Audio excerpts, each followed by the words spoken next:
انسان اللہ کا بندہ ہے۔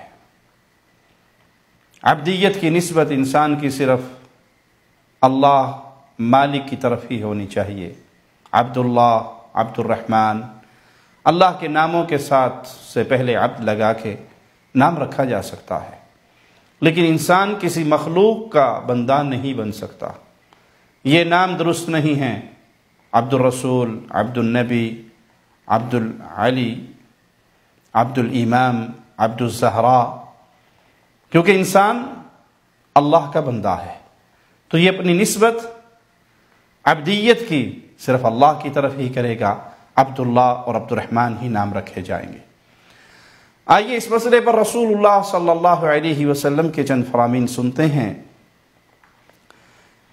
سیدہ عائشہ رضی اللہ تعالی عنہا بیان کرتی ہیں ان النبی صلی اللہ علیہ وسلم كان يغير الاسم القبیح، آپ کے سامنے کوئی برا نام آتا، کسی کا برا نام آپ سنتے تو فوراً اس کو تبدیل کر دیا کرتے تھے۔ ابو شریح فرماتے ہیں کہ چند لوگ نبی کریم صلی اللہ علیہ وسلم کی خدمت میں حاضر ہوئے وفد کی صورت میں، تو انہوں نے سنا کہ ان میں سے ایک دوسرے کو عبد الحجر کہہ کر پکار رہا ہے۔ تو نبی کریم صلی اللہ علیہ وسلم نے پوچھا ما اسمک، تیرا نام کیا ہے؟ اس نے کہا عبد الحجر۔ تو رسول اللہ صلی اللہ علیہ وسلم نے فرمایا انما انت عبد اللہ، بلکہ تیرا نام عبداللہ ہے، تو اللہ کا بندہ ہے، پتھر کا بندہ نہیں، حجر کا بندہ نہیں، بلکہ تیرا نام عبداللہ ہے اور آج سے تمہارا یہی نام ہوگا۔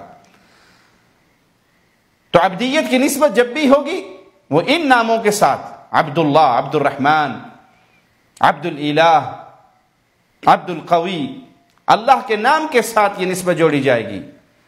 انسان کا بندہ نہیں بن سکتا یا مخلوق میں کسی چیز کی طرف عبدیت کی نسبت نہیں کر سکتا۔ خلیفہ بن خیاط بیان کرتے ہیں كان اسمه في الجاہلیت عبد الکعبہ، زمانہ جاہلیت میں ان کا نام کعبے کا بندہ عبد الکعبہ تھا۔ رسول اللہ صلی اللہ علیہ وسلم نے ان کا نام بدلا، فسماہ رسول اللہ صلی اللہ علیہ وسلم عبد الرحمن، تو اللہ کے نبی علیہ الصلاۃ والسلام نے ان کا نام عبد الرحمن رکھا۔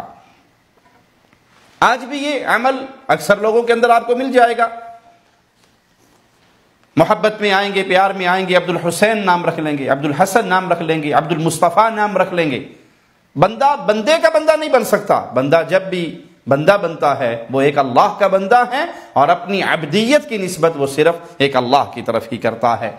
اسی طرح پیر دیتا، پیر بخشا، امام بخش، نبی بخش، علی بخش، ولی بخش، یہ تمام نام ایسے ہیں جو انسان کے لیے، اہل ایمان کے لیے جائز نہیں۔ اللہ ہمیں عمل کی توفیق عطا فرمائے۔